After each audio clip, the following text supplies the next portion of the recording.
The situation in England was grave for Catholics.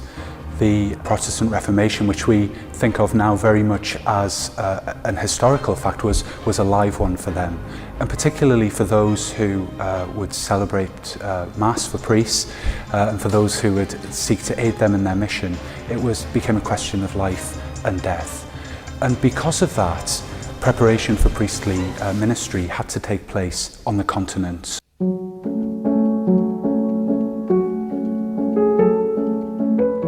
Nestled in the heart of Rome, the venerable English College has been forming men to the priesthood since the English Reformation. An extremely dangerous time for Catholics. The young men coming from England and Wales to study here were very conscious of the difficulties back home. Their hearts were on fire, but they knew the dangers as well.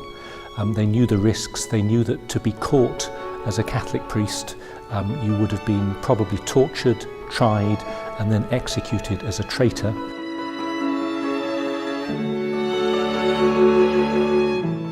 After their ordinations, the many young priests would indeed return to England and Wales to lead a secretive existence, in constant danger of betrayal, arrest, and execution, which was the fate of the English College's first martyr, St. Ralph Sherwin, on December 1st, 1581. Over the next 100 years, 44 former students were martyred, most by being hung, drawn, and quartered, the brutal execution method of the day.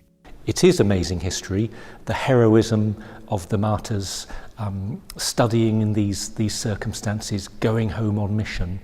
But it's so relevant to today as well, because today we need missionary priests. The cultures are not always welcoming to the gospel and to the Christian message.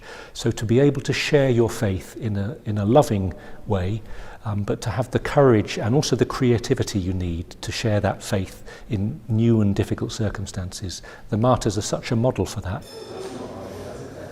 Originally founded for seminarians returning to England and Wales, the college today welcomes students from Scandinavia, Australia, Croatia, and beyond.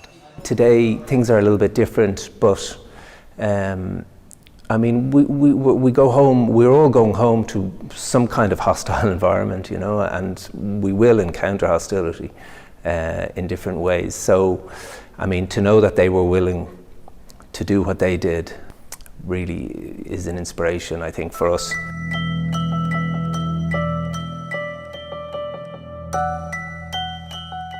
Though generations apart, seminarians past and present share not only the same vocation and mission, but also a unique connection through the Liber Ruber, the Red Book. Since 1579, all students have signed the missionary oath in the Liber Ruber, which to this day records the names and details of every student in the college.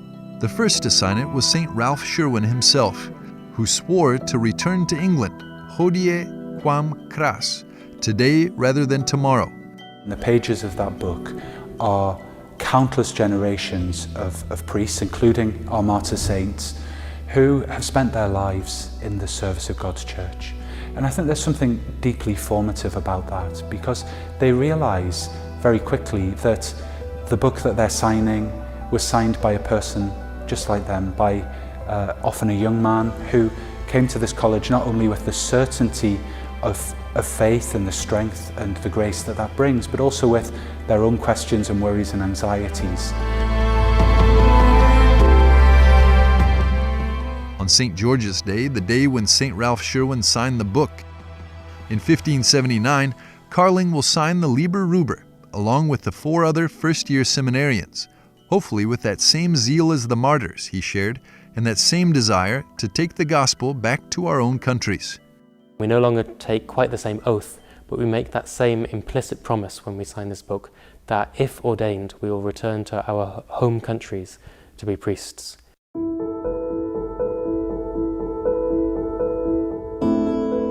Another reminder of their mission is the martyrs picture in the chapel.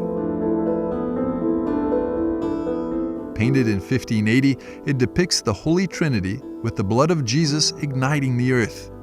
The 2 English martyrs and patrons of the college, St. Thomas of Canterbury and St. Edmund, King of East Anglia, can be seen on the left and the right, pointing towards a gate. This is the Flaminian Gate, which represents the road going north.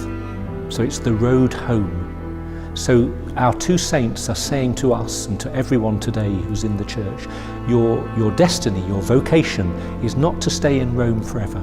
It's to remember that you're here for a purpose. It's to go home, it's to be on mission, it's to take the good news of Jesus, it's to take your experience of being here in Rome back home to those who need to hear the gospel.